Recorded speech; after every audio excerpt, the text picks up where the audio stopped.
Assalamualaikum warahmatullahi wabarakatuh. Bismillahirrahmanirrahim. Innal hamdalillah nahmaduhu wa nasta'inuhu wa nastaghfiruh. Wa na'udzu billahi min shururi anfusina wa min sayyiati a'malina. Man yahdihillahu fala mudilla lahu wa man yudlil fala hadiya lahu. أشهد أن لا إله إلا الله وحده لا شريك له وأشهد أن محمدا عبده ورسوله اللهم صل على سيدنا محمد وعلى آل سيدنا محمد رب يسر ولا تعسر بالتمم بالخير رب اشرح لي صدري ويسر لي أمري واحلل عقدة من لساني يفقهوا قولي اللهم افتح علينا حكمتك وانشر علينا من خزائن رحمتك يا أرحم الراحمين والله الذي لا إله إلا هو عالم الغيب والشهادة هو الرحمن الرحيم والله الذي لا إله إلا هو الملك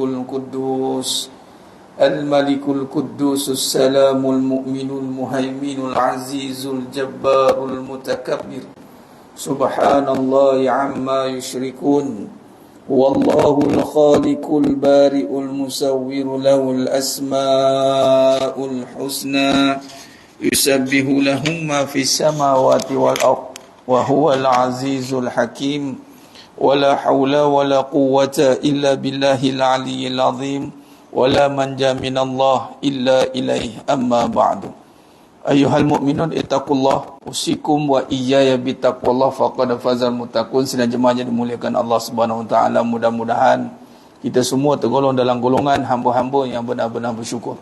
Amin ya rabbal alamin. Sifat syukur adalah satu sifat yang mesti kita kena perhatikan dan kita kena letakkan dalam satu penghayatan yang paling tinggi, yakni pemerhatian yang dikhususkan kepada diri dan kehidupan kita. Kerana apa jemaah sekalian? Kerana sifat syukur ini jelas Allah nyatakan dalam Quran. Lawan kepada syukur itu kufur. Satu. Yang keduanya, sifat syukur itu adalah menjadi agenda kepada musuh nombor satu kita, yakni iblis. Walaupun sekarang ni kita sedang melihat bagaimana saudara kita di Palestin, di Gaza, sedang diratah, boleh kata habis-habisan, diratah habis-habisan oleh Zionis laknatullahi alaih, yang mana dipimpin oleh musuh nombor dua kita, naib presiden. Kalau nombor satu presiden dia adalah iblis, naib presiden kepada majlis-majlis kejahatan seluruh alam ni. Dia ada majlis yang bersidang setiap hari di singgah sana lautan, di laut tu ada singgah sana iblis. Kata Nabi SAW, setiap hari kecuali Ramadan. Dibelenggu tu maknanya tak boleh buat multaqa, tak boleh buat perjumpaan, tak boleh nak buat, orang kata apa, nak buat semakan apa kerja-kerja yang kuncu-kuncu, yakni syaitan lakukan. Syaitan ni terdiri daripada jin dan manusia, tapi yang bersidang di atas singgasana lautan tu jin lah. Yakni naib presiden adalah Dajjal. Jadi Dajjal ni lah yang mengatur langkah gerak kerja untuk melakukan segala kerosakan, kehancuran yang kita tengok depan mata sekarang ni. Walaupun kita nampaklah kuasa-kuasa pentadbiran yang sedang mengatur serangan-serangan, namun yang secara hakikatnya ataupun yang jelasnya Dajjal. Mereka telah berbaiat bahawasanya mereka kena siapkan persiapan untuk kedatangan Dajjal ini, untuk diangkat sebagai ketua mereka di akhir zaman ini. Mereka buat kerja habis-habisan. Namun musuh nombor satu ni, iblis ni, sedang buat satu gerak kerja yang lebih bahaya, dan ini tanpa kita sedar. Dan kalau kita lihat bagaimana Gaza dikepung, mungkin sekarang mungkin habislah, dan mereka bercita-cita untuk kepung 360 darjah. Tak tahu apa berita sekarang, setakat mana gerak kerja mereka tu. Namun perlu diingat jemaah sekalian, dalam surah Al-A'raf ayat 17, surah Al-A'raf ayat 17, ingatlah ayat ini, jadikan dia sebagai perisai kita, dan kita kena ingatkan ahli keluarga kita, diri kita yang utama lah. Kemudian ahli keluarga kita, sesiapa yang kita nak sampaikan kebenaran ni. Dalam surah Al-A'raf ayat 17, jelas Allah nyatakan, Allah rakamkan modus operandi iblis. Apa kata iblis dalam surah Al-A'raf ayat 17? Summa la'atiyannahum min baini aydihim wa min khalfihim wa an aymanihim wa an syama'ilihim. Kata iblis kepada Allah, jemaah sekalian.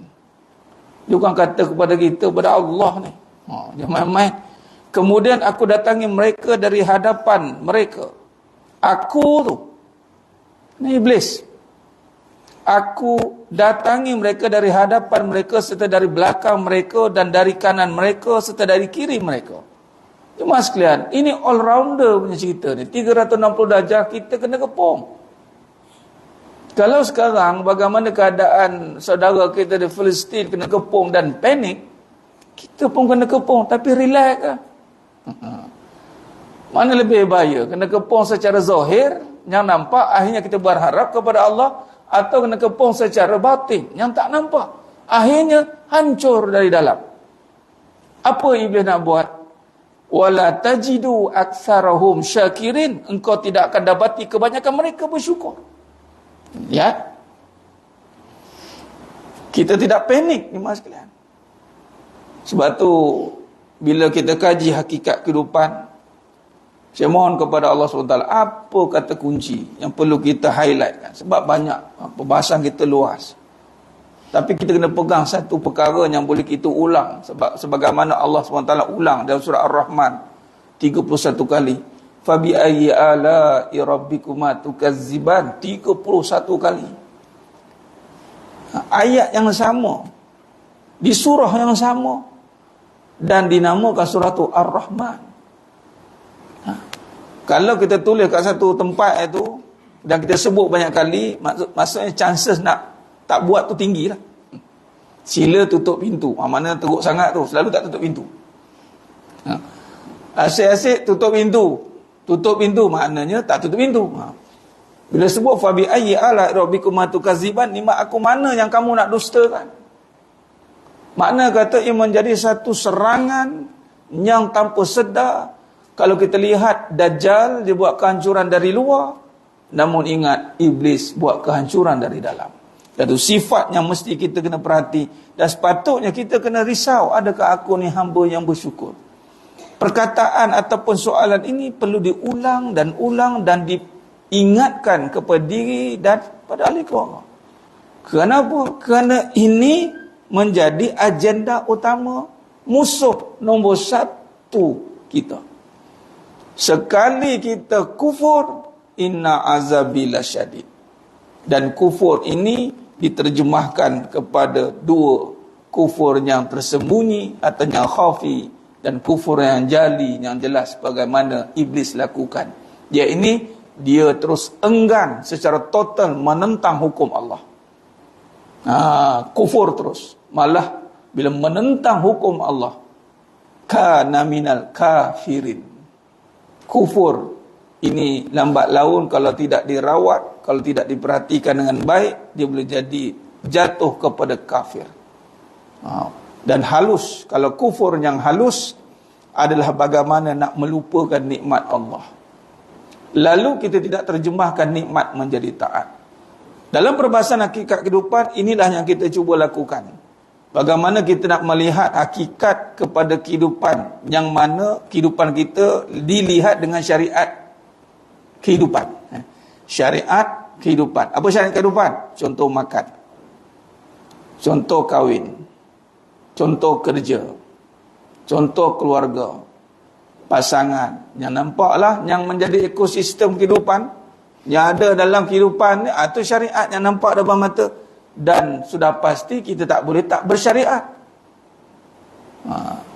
Ada orang kata dalam kita nak membincangkan hakikat, yakni tentang Allah, dia dah bincang pada hakikat yang hak, yang sebenarnya Allah yang berkuasa. Bagi contoh, mereka ada kata, ialah Allah lah juga, sekarang ni kita usaha.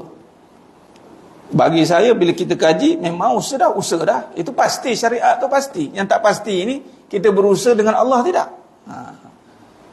Makan ya pasti, orang kata lapar. Wa imadah perbahasan akidah tauhid memang tidak boleh kita nisbahkan mengenyangkan itu makan. Jatuh kepada syirik khafi. Kerana mendatangkan manfaat itu pada makhluk salah. Manfaat pada makhluk tidak ada.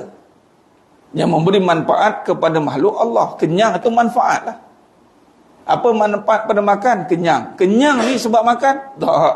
Kenyang sebab Allah bagi kenyang. Syariat makan. Jadi syariat makan tu memang tak boleh lah. Mana boleh duduk saja. Faham kamu? Kenyang. Ataupun ada angin. Biasa kan keluar angin. Jarang lah orang duduk dah kenyang. Tapi akhir zaman ni akan datang suasana yang kenyang dengan zikir. Kena bersiap sedia.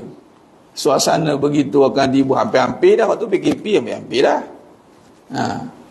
Dan zikir itu waktu kita puasa lah. Kita tak makan seharian, hampir seharian tak makan. Kita duduk zikir lah tu. Boleh kenyang? Cuba kita buat contoh ini hari. Ada besok ke apa kan? Isnin. Kita buat eksperimen. Ada hari yang kita niat nak puasa, ada hari yang kita tak niat. Niat saja puasa, kenyang terus. Relax. Sampai ke malam, kena boleh stay. Alhamdulillah kena syariat buka. Kalau tidak steady, boleh gini. Tak jauh, pergi bulan puasa. Ni azam pergi Ramadan bulan puasa. Baru ni, Ramadan akhir tahun lepas dia pergi. 14 jam puasa. Bagi kita kejar matahari. Ingatkan sampai sana dan ni dah dia pagi balik. Allah pagi balik. Pagi balik. Kau ikutkan boleh lah kita nak musafir kan. Tak ada masalah. Boleh lah. Tapi nak rasa juga. Tapi ajaib. Inilah nama ibadah ni. Ibadah ni dengan Allah. Memang syariat kita tak makan lapar dia pedih perut. Tak. Kenyang tu bukan dengan makan. Tapi syariat memang semua orang makan. Tapi tak semua orang makan ingat yang mengenyangkan Allah. Buktinya apa? Lepas makan elok, tak solat elok. Maksiat lagi. Duk cakap benda bukan-bukan. Walhal yang bagi kenyang Allah. Berapa ramai yang ingat hakikat tu? Kalau bab makan, semua orang ingat. Yang bagi kenyang tu tak ramai ingat. Bab duit, semua orang ingat duit. Bab rezeki orang tak ingat. Ramai orang lebih menjaga duit daripada menjaga rezeki. Sedangkan Nabi ajar kepada Sayyidina Ibnu Abbas radhiyallahu anhu tentang menjaga Allah. Ihfazillah yahfazka. Menjaga Allah dengan makna kita memegang syariat Allah. Bukan memegang syariat kehidupan. Syariat kehidupan dia semua makan duit. Siapa buat lagu lagi? Siapa lagu nyanyi tu? Duit. Di mana kau duit? Di Jalan Hamid. Memang semua orang tahu, tak payah ajar. Tapi yang tahu tu ramai orang nak tekankan lagi. Yang ramai orang tak tahu bab rezeki. Bab rezeki. Sebab apa? Sebab perkara itu melibatkan iman. Dan ramai orang tak nak ambil tahu. Diingat dia tahu. Walhal hakikat dia tak tahu. Apa bukti dia tak tahu? Allah sendiri yang tekan. Sedikitnya ingat aku. Qalil lamma tashkurun. Dan ini pula iblis pun ambil masuk campur. Wala tajidu aksaruhum syakirin. Kau tidak akan dapati kebanyakan mereka bersyukur. Nampak jemaah sekalian? Ini satu perkara yang mesti kita kena perhatikan. Dan bila sebut tentang syukur, dia mesti dimulai dengan ingat. Sebab tu Nabi ajarkan kita doa syukur dimulakan dengan Allahumma a'inni ala zikrika wa syukrika wa husni ibadati. Kalaulah syukur itu sifatnya qalil, sedikit, bermaksud yang ingat tu sedikit. Yang ingat itu sedikit. Bila ingat tu sedikit, bagaimana nak kita nisbahkan dia buat kerana Allah? Kerana ibadat tertegak dengan ingat. Sebagai contoh, bila dia datang solat, solat bagus dah, yang tak solat tak tahulah apa hujah lagi. Memang Nabi kata dah, kalau dia tinggalkan solat secara sengaja kafir. Jangan main-main. Tapi yang solat kita nak perkemaskan. Adakah ada solat sebab ada Allah, dia ingat Allah, ataupun dia ingat dengan keadaan dia susah, dia ingat selain, dia ingat dia senang. Contoh kita kaitkan pula dengan masjid, ya. Bila ingat Allah, dia perlukan pertolongan, sebab ingat bukan sifat kita. Ingat tu adalah yang Allah berikan. Kita nasihat lupa. Baik. Bila kita ingat Allah ada, kita pergi tamsil, kita bagi contoh. Bila kita ingat Allah ada, contoh seperti bila kita ingat mak kita ada, maka tempat yang kita tuju adalah rumah mak kita. Kita tahu mak ada kat rumah kan. Ibarat gitulah, ni contoh tamsil. Mana mungkin kalau kita ingat mak ada, dia tak jumpa. Dan sejarang sekali jumpa mak ni dekat tempat yang dikait dengan rumah lah.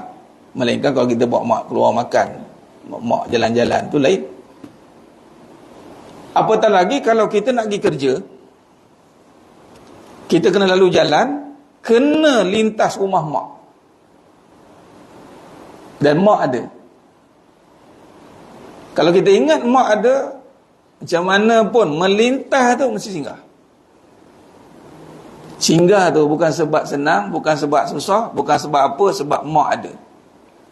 Begitulah kalau kita datang ke rumah Allah, bukan sebab senang, bukan sebab susah, bukan sebab apa, sebab nak menyatakan Allah ada. Sebab tu datang ke rumah Allah, tempat di mana dilakukan solat azan 5 waktu saya semalam, pakai contoh sini, walaupun tidak dibangunkan solat Jumaat, tapi tetap 5 fardu tu boleh kita gazetkan juga tempat sujud, kan? Pasti datang tu sebab ada Allah. Malah kalau kita ulang balik, kita repeat balik belakang, sebab ada Allah lah aku kena datang. Ya ke apa? Innama ya'muru masajidallahi man amana billah. Nampak? Man amana billah. Apakah ciri orang beriman? Ada Allah. Dia percaya ada Allah. Bila percaya ada Allah, apa amal soleh bagi orang beriman yang percaya ada Allah? Imarah ke masjid lah. Apa percaya bukti kau yakin mak kau ada? Aku datang mak lah ada. Apa lagi? Datanglah rumah. Jadi dimasukkan boleh nilai-nilai lah. Sikit banyak itu, kalau dinisbahkan dengan syariat agama jaga Allah tu, itu syariat tu syiar ni. Syiar Islam. Ini mengimarahkan masjid, syiar. Dari ini kalau kita lihat bagaimana kita boleh tengok contoh di Gaza. Lain sekali kita tengok, kenapa tak habis-habis Gaza ni? Padahal 75 tahun dah. Yang lain tu boleh kata dah sampai, kalau pergi tengok map tu dah tukar je nama dah. Kan? Israel dah ribu-ribu mana-mana kan. Tapi ada isu besar sebenarnya. Tadi saya ada kelas online, kelas saya sambung sambil ni buat master. Start dah kelas Orientalis tajuk dia. Kajian karya Al-Quran Orientalis. Orientalis ni adalah, maksud Orientalis ni adalah orang barat yang mengkaji Islam. Dia kaji Islam, dia Orientalis. Dan ada cerita tentang Palestin yang besar. Antaranya permulaan perbahasan di zaman Abbasiyah ni, ada satu nama dia panggil John of Damascus. John of Damascus. Dia abad kedua, ketiga ni Hijrah. Dia waktu pemerintahan Abbasiyah ni, dia diberi satu pos yang tinggi. Iaitu dia jaga satu gereja yang ada di Al-Aqsa sana tu, di Palestin. Ada satu gereja lama, saya lupa nama dia, saya ada catat dia. Okay, nak pendek cerita, satu period tu dia berpaling, tapi dia dah tahu dengan kerajaan Islam. Dia berpaling, lalu dia ni padri besar, John of Damascus ni. Lalu antara perkara yang dia buat adalah dia memberikan tafsiran, tanggapan yang salah tentang Islam kepada Kristian dan Yahudi. Ada golongan dia. Ada dicatatkan dalam Genesis, dalam Bible yang dah korup lah. Bahasanya dah korup lah. Dikorupkan. Antaranya apa? Sebab nak kaitkan dengan satu ayat Israel punya presiden tu, disebut apa? You are dealing with animal. Tuan-tuan dengar ayat dia? Okay. Dalam Genesis yang datang pada John of Damascus ni, cerita ni abad kedua ketiga ni, lama ni, abad Syah dulu ni. Dia kata apa? Orang Arab ni, dia tak panggil Arab, dia panggil Sarkan. Sarkan ni adalah sumpahan Sarah. Sumpahan Siti Sarah, isteri Nabi Ibrahim alaihissalam. Ini pandangan sisi jahat lah. Dia kata orang Arab ni orang Sarkan, kelahiran yang hasil daripada Nabi Ismail alaihissalam ni, daripada Siti Hajar. Dia kata Siti Hajar ni perampas. Ini sistem Islam ni duk pegang, duk faham mana ni. Ni ada, dia panggil pahaman ni ada dalam Genesis 12 tadi. Dr. Zul bagi tahu di situ. Dan apa yang bagi tahu? Dalam kod dia tulis apa? Dia bagi tahu yang lahir pada Genesis ni, katanya Allah yang ganas, yang tidak bertamadun, wild human dipanggil, manusia yang liar. Dan memang mereka ni akan dihabiskan. Sebab tu pemusuhan tu sampai habis. Sebab tu kalau kita tengok kenapa ni depa ni Zionis utama ni boleh bunuh macam gitu je, sebab dia dah ada satu pahaman yang dalam kitab Genesis, the Bible itu, yang daripada susu galuh dari John of Damascus ni, yang kepala yang pencetus, dan dia tulis dalam Bible dia, Genesis sebagian, bahawasanya golongan Arab ni dia panggil Sarkan. Dia tak Arab, dia panggil Sarkan. Ini semua tak boleh pakai. Sebab tu dia kata we are dealing with animal. Dia faham. Dia macam kita yang ekstremis lah, yang bila ada golongan yang takfiri ni, darah tu halal dibunuh. Tahu faham? Ini ada juga ni. Kalau belah perbahasan bab takfiri pula. Macam contoh Khawarij. Ni cerita ni kita nampak dekat. Sebab tu benda ni dia kena kaji dalam rentas agama. Dia kena faham. Sebab alhamdulillah hari ni mula start dan kaji pula pasal orientalis pula.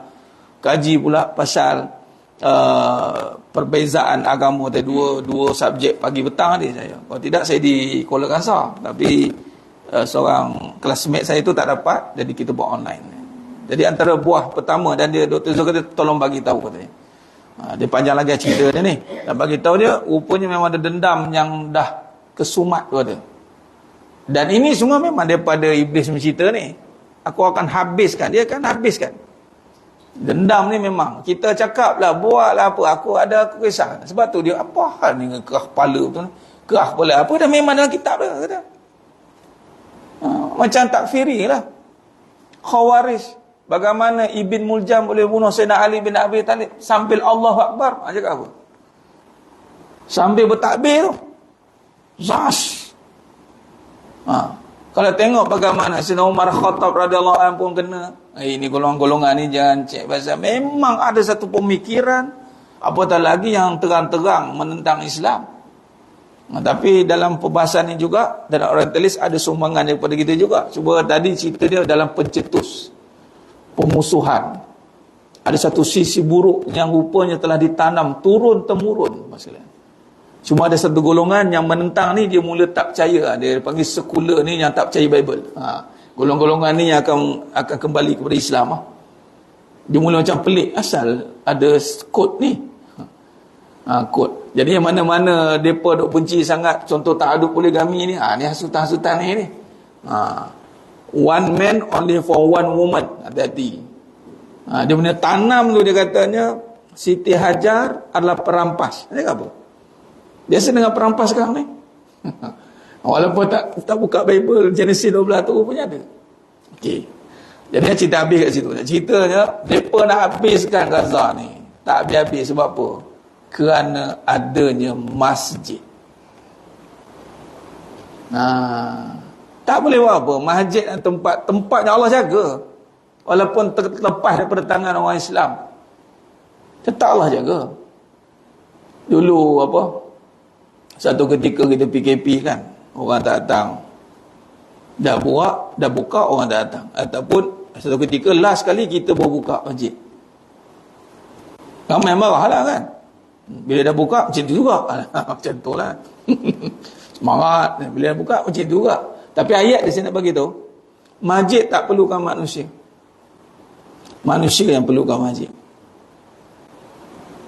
Masjid rumah Allah. Kau yang nak masjid kau datang. Tak ada. Sebab tu tak apalah sekali buka. Tak apa. Tak apa. Aku tak bukan perlukan kau. Nak di situ saja Allah dah tunjukkan dah izah ni. Allah tunjukkan dah keagungannya. Masjid tak perlukan manusia. Manusia yang perlukan masjid. Jadi siapa yang benar-benar datang merayu nak datang, ya Allah pilihlah aku, ya Allah pilihlah datang. Ini dia menjaga hubungan. Fazilah tadi. Dan golongan inilah yang menjaga rezeki. Ini nak menjaga rezeki. Menjaga rezeki ni menjaga susu galuh syariat. Dan ini termasuk dalam perbahasan kita sekalian dalam bab fatonah, bijaksana. Menjaga husnuzon ni. Dan dalam surah Al-Jin ayat 16. Nak bagi tahunya, Allah berfirman dan janji Allah, wa allaw istaqamu ala tariqah. Nabi Muhammad SAW diwahyukan menerangkan lagi, dan bahawa sesungguhnya kalau mereka manusia dan jin itu berjalan betul di atas jalan Islam, jika betul ikut apa yang Allah telah syariatkan, la asqainahum ma'an ghadaqa, sudah tentu kami akan memberikan mereka sebab-sebab kemewahan, terutama menurunkan hujan lebat kepada mereka. Jemaah sekalian, Allah kaitkan dengan ma'an ghadaqa. Hujan ni adalah satu rahmat. Buat maksiat, hujan jadi lain, jadi balak. Dengan Allah ni kita tak expect air yang jadi penghilang dahaga boleh jadi penyebab hilang nyawa. Ini hebat. Kerana apa boleh jadi begitu? Manfaat mudarat pada Allah, bukan pada air. Sebab tu jangan kita tengok air, tengok yang mendatangkan mudarat manfaat Allah. Mana berlindung Allah. Jadi Allah bagi tahu air ini sebenarnya asbab kemewahan. Sebagai contoh di negeri Sabak dulu padang yang tandus, turun hujan, Allah suburkan. Berkenaan subuh-subuh ni menyebabkan kemewahan. Dan wallahi jemaah sekalian, sebenarnya Islam ni macam tadi pun saya bincang dalam perbahasan orientalis tadi.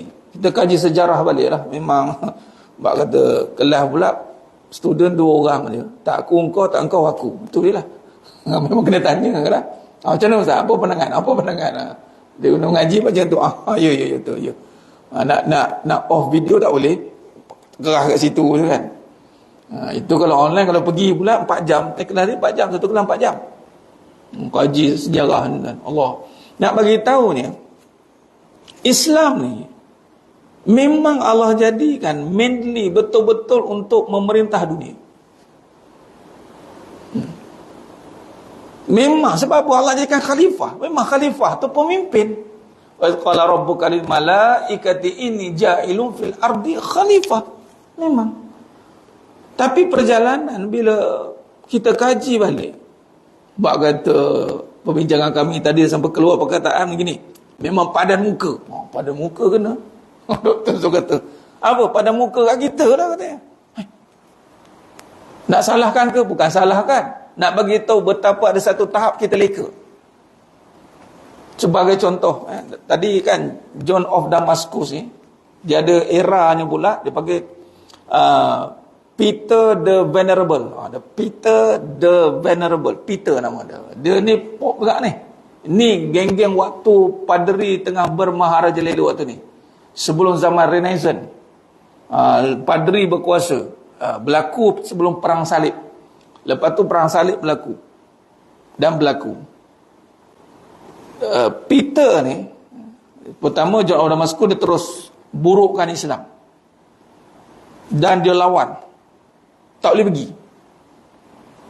Dia kata tak boleh lawan Islam dengan kita bagi provok. Tak boleh. Macam contoh sekarang ni. Apa yang saya buat dengan provok, kan dia tough tu nak lawan tu sebenarnya. Dia very hard. Dia try hard sebenarnya. Bayangkan negara lain bukan tolong pun sangat. Maksud bukan tolong sangat, adalah tolong dari segi tentera kan.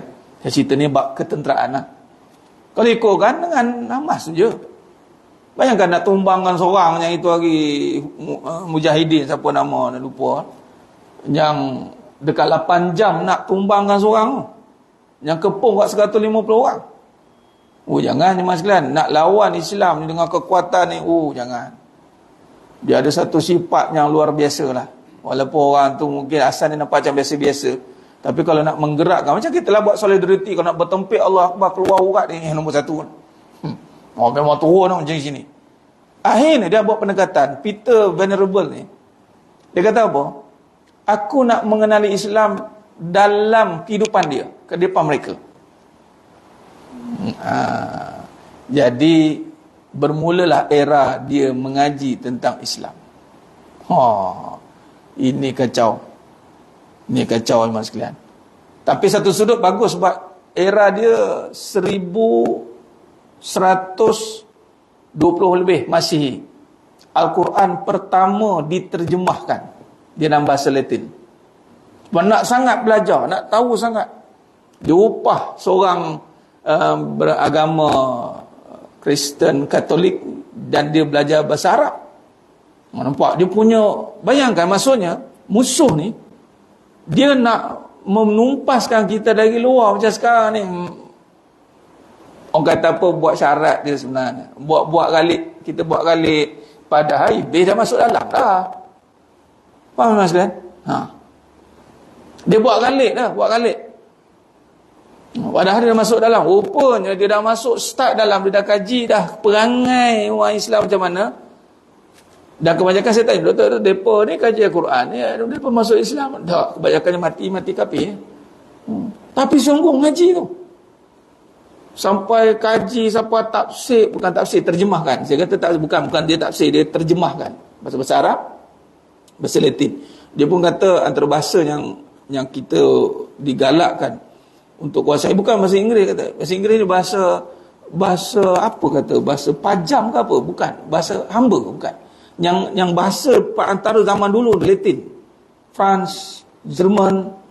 Tu dapat belajar tu bagus tu. Banyak khazanah yang depa kita boleh ambil balik.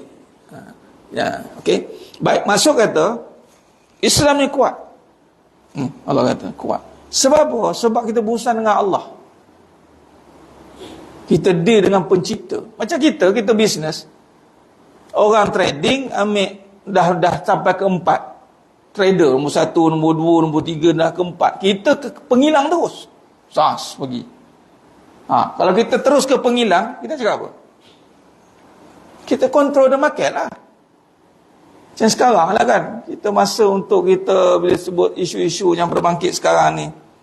Antara isunya adalah macam mana kita nak conquer balik market. The change of economic tu kita dah develop pun. Akhirnya baru terfikir, tak buat. Contoh. Kita masih jadi consumer saja, not producer. Kita pun bening. Macam tu. Tapi nak bagi tahu itu hal makan minum ekonomi lah. Maksud kata kalau kita berurusan dengan Allah terus kepada source, sumber. Tak ada isu. Sebab itu kalau kita lihat dalam gambar rajah, bagaimana kita nak betulkan kedudukan hidup kita, pertama kita kena betulkan iktikad kita ni. Yang ni hubung kait kita dengan Allah. Yang ni contoh bab rezeki, kita terus. Tidak ada perantara lagi dah. Soal rezeki ni dia tak ada nampak lain. Di sini kita belajar bagaimana nak betulkan balik prasangka kita walaupun diuji dengan syariat, contoh duit, harta. Ini khusus sebagai contoh perbahasan bagaimana Allah nyatakan dalam Quran, ujian walana balwannakum bi syai'in minal khauf wal ju' wa naqsin minal amwal.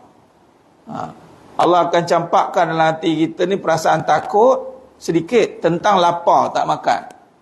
Okey, walaupun kita nampak depan mata kita tak makan, tak ada makanan, jangan sesekali goncang ataupun goyang iktikad kita kepada yang memberi rezeki. Itu. Bagai contoh kisah Nabi Sulaiman AS kan? Sikit lagi 2 minit. Kisah Nabi Sulaiman AS, bagaimana berurusan dengan semut, boleh bercakap dengan mujizat, berurusan dengan ikan di laut. Yang kisah ni dengan semut. nak mentadbir makan si semut ni. Punya semut tu risau Nabi Sulaiman AS bagi makan. Separuh dia makan, separuh simpan. Sebab apa? Sebab sebelum ni aku habis makan semua sebab aku berusaha dengan Allah yang maha bagi rezeki. Tapi aku berusaha dengan kau, aku risau kau lupa. Jadi aku reserve separuh ni. Terkejut Nabi Sulaiman AS. Nampak? Makna kata walaupun tak ada makan bukan bermaksud tak ada rezeki. Ni kena jaga. Kadang-kadang mulut kita setengah-setengah tu bila tak ada fahaman yang jelas. Walaupun dia kata tak, aku kan nafikan Allah. Memanglah. Tapi lambat laun meresap macam tadi orang tadi. Masak lambat laun ni masuk. Dan sekali yang diragukan rezeki. Padahal syarat untuk kita mendapat pertolongan Allah, yakin. Bilalah sudah ada masuk unsur-unsur allazi yuwaswisu fi sudurin nas. Bagaimana kita nak kata rezeki itu ada? Sebab apa? Makan pun tak ada. Makan dia tak ada, ujian kan dalam Quran. Tak cukup dengan itu, Allah uji pula dengan harta. Kejap ada, kejap tak ada. Harta ni terjemahan syariat tapi tidak menentukan hakikat, iaitu menentukan kaya. Nabi dah kata laisal ghina, tidaklah kaya an kasratil arad, dengan banyaknya harta.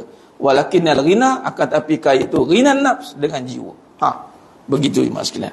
Maka di sini kalau kita lihat, begitulah hubung kait yang perlu kita kaitkan, kita hubungkan. Dua ni gambar raja ni kesimpulan. Bagaimana nak menjaga keyakinan dan menjaga apa yang kita lihat.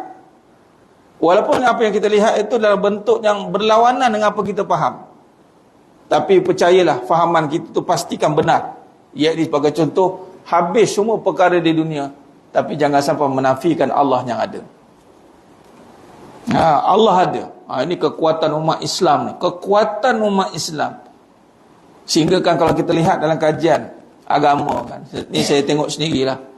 Tak ada lagi agama yang menunjuk contoh boleh hidup tanpa harta, melainkan Islam. Bukti Sayyidina Abu Bakar Siddiq radhiyallahu anhu berjaya menunjukkan contoh menginfakkan seluruh harta, dan sudah pasti dicontohi oleh diikut, sebab Nabi SAW pun sama, selai sepinggang meninggalkan legasinya di Mekah. Tapi adakah terus sampai tak ada, miskin papa ganana? Tidak. Kerana keyakinan mereka kepada yang mengadakan itu Allah, maka Islam kembali memerintah dunia. Hanya tak boleh miskin. Nabi SAW sampai boleh buka Baitul Mal, yang mengasaskan Baitul Mal Nabi ya. Kita duk nampak Nabi miskin. Tak, jangan salah faham. Setengah orang dia salah faham tu. Kita dah bahaskan Nabi kaya. Kaya raya. Sebab apa kaya raya? Pertama, kalau tengok pada Ghazwah 1/3 harta rampasan perang milik Nabi, Allah dan Rasul. Sehingga Nabi boleh buka Baitul Mal, Nabi boleh gunakan balik untuk umat. Itu kelebihan Nabi SAW. Nabi bagi habis. Sehingga Nabi wafat, tak ada apa tinggal kat Nabi. Bukan tak ada apa tinggal tu langsung tak ada apa. Rupanya semua telah dimasukkan ke Baitul Mal. Itu harta Nabi SAW. Jadi sebenarnya jemaah yang Allah, InsyaAllah cukup setakat tu dulu. Kita akan sambung nanti pada akan datang hakikat masa. Bagaimana kita nak menghubungkan pula tadi kefahaman, bagaimana kita nak betul fahaman dalam konsep sangkaan, dan kita nak kaitkan dengan masa. Masa inilah sebenarnya yang banyak membetulkan balik adakah kita ni betul-betul menjaga fahaman kita dengan Allah Ta'ala. Sebagai contoh, kita lihat masa surah Wal-As. Ini mukadimah sikit, masa akan datang kita bincang. Bagaimana masa ni Allah kaitkan dengan rugi. Sebab kita banyak lebih kepada menjaga perkara yang rugi, mati, benda macam harta, bukan menjaga rezeki, banyak menjaga harta. Bagi contoh, pergi kerja, balik asar tu petang tu masuk balik kerja. Solat wusta yang tengah-tengah, in between, dan Allah suruh jaga solat ni wusta. Sebab apa? Dia akan pergi ke maghrib. Maghrib di permulaan hari bagi orang Islam, permulaan hari. Jikalau benar yang memberi rezeki itu Allah, yakin Allah yang bagi rezeki, pasti maghrib dia di masjid. Kalau tak nak orang, tak kisahlah masjid kat rumah ke, masjid kat luar ke, kat jalan, yang penting masjid. Bukan kena tak sempat sampai rumah, kena siapkan apa, kereta tu sepersalinan. Atau sampai rumah je tak sempat sampai ni, kena sampai masjid dulu. Kalau maghrib dia boleh touchdown kat masjid, dia terlepas daripada sifat rugi. Sepanjang inilah dalam Allah takdirkan 10 tahun ni kan, 10 tahun dah masuk 10 tahun ni ceramah ni kat masjid ni. Waktu maghrib lah paling susah orang nak datang masjid. Waktu subuh ya mungkin boleh sebab kerja lah. Waktu maghrib ni paling sulit sebenarnya. Sebab dah drain energy letih. Nak datang lah Allah. Nak pula ada Allah ceramah pula contoh. Nak bagi masa, walah kita dah bagi masa kat luar berjam-jam dah. Sebenarnya tuan-tuan, bila nampak ni cas bateri ni. Dia naikkan balik faktor keyakinan dan keberkatan masa. Lepas pada ni buat nanti insya-Allah banyak benda yang Allah akan risiko tu low risk. Ada je jalan-jalan keluar tu nanti. Walaupun nampak macam ni, ada je jalan keluar nanti. Sebab apa? Kita telah laburkan masa di sini. Maghrib Isyak betapa je. Lepas Isyak pulang lah nak pergi tom yam ke, tom yam kong ke, apa benda ke, lentak lah. Maghrib Isyak tu jaga. Itu waktu penting. Setakat ni kita kongsi masa lah, kita kongsi jemaah sekalian beramal dengan masa Maghrib Isyak ni. Luar biasa. Memang kalau jaga awal ni, insya-Allah akhir ni kita boleh. Walaupun orang kata yang awal tak penting, yang penting akhir. Tapi sebenarnya kena mula balik awal. Nak betulkan yang akhir. Dia kena circle baru juga. Jadi kalau jaga yang awal ni betul-betul, insya-Allah misal kata hujung nak tergelincir pun, pak, betul balik. Ini bab masa. InsyaAllah kita bincangkan dalam perbincangan akan datang. Wallahu alam, mohon ampun maaf saya ada kekurangan. Terkasar kata tu kurang bicara dalam penyampaian. Hanya Allah Ta'ala sajalah yang mampu menyempurnakan perbahasan kita pada malam yang penuh barakah ni. Aku qawli hadza wa astaghfirullah azim li wa lakum wa billahi taufiq wal hidayah.